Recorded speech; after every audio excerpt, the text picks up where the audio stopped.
तो जैसा कि हमने आपको बताया, इंटरनेशनल डे ऑफ प्ले के दिन बचपन मनाओ यानी एक स्टेप फाउंडेशन और एनडीटीवी यूनिसेफ के साथ मिलकर #चूज प्ले एवरीडे अभियान चला रहे हैं. We are very pleased to be celebrating International Day of Play with UNICEF. We will be joined through the show by UNICEF ambassadors, all talking to us about the importance of play. But before that, we're pleased to be joined by Cynthia McCaffrey, UNICEF representative to India. Cynthia, welcome to the show. We have a lot of children here in our studio today, all busy with their own little play in spaces that they've created, friends that they have made in these very few minutes. I want to ask you, why do we need an International Day of Play? And what does this really mean for children? Well, thank you for making time for this important discussion and fun discussion as well. A few reasons. First is think about your own childhood and the things that you lean on as you grow older. The memories are often those where you had fun play and where you may have learned the most during those moments. For me, I recall learning how to swing a baseball bat with my father and my brother and sister. I learned how to run, how to swing that bat, how to catch the ball. The second is play helps bodies grow. It builds brains and body development. So it's important for a child's health. The third is that it helps foster positive, strong relationships. Parents are one of the first most important playmates for a child. Caregivers, coaches, this builds strong relationships that children learn how to have and to build throughout their lives. And finally, it works. It shows again and again in research that when you play, you're able to learn better and you can take those skills for life. Of course, and how do you see the focus in play complementing UNICEF's broader goals for child well-being in India, particularly in areas like health, education, and protection? I'm so glad you asked that question.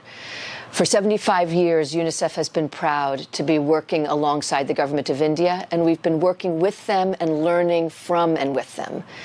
So first and foremost is that science tells us that play genuinely supports the growth and learning of a child. UNICEF India's Early Education Impact Study provided insights that a child who learns from a joyful, happy setting learns much more and retains more than when they're learning in a rote or very routine environment.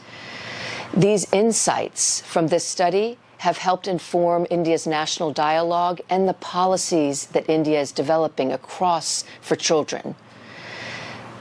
India's National Education Policy 2020 puts a lot on the foundational learning and what's required for a child to play. In the first 5 years of learning, the National Education Policy invests in the fact that children learn by doing and playing and not just sitting and communicating with teachers and each other. And so that's an important element of India's National Education Policy 2020. And so there are two examples where we're taking data and evidence and helping to inform the policies and practices that we're testing and rolling out together across India. Sure. India has a vast and diverse population, Cynthia. How does UNICEF support the government to make the benefits of play accessible to all children? Well, first and foremost, India has many of the right policies in place. And so UNICEF is proud to be working alongside to help identify the types of practices and guidelines that can help put these policies and bring them to life. So first and foremost is making sure that you build and maintain safe places for children to play. Public parks, schoolyards. Secondly is giving tips to parents. Parents are the first playmates for a child, so giving them age-appropriate tips for games and stimulating a child as they're growing. The third is providing the skills and the training to teachers, again, to have age-appropriate play throughout a child's learning, to train caregivers to train India's frontline workers, such as the Angawadi workers. And finally, is to make sure that there is always time as a priority for play, that it's not an afterthought. It's not at the end of a long day when everyone's tired, but genuinely making time in school during those early childhood development center days at home with a parent, that is a priority. Play is a priority. Absolutely, that's so important, making time for play and prioritizing play, and also training the caregivers, like you said. Cynthia, what's that one message you have for our audience today? I have one message and maybe some ideas for actions we can all take. The first and most important message is play is not a luxury. It's an essential part of a child's ability to both survive and thrive.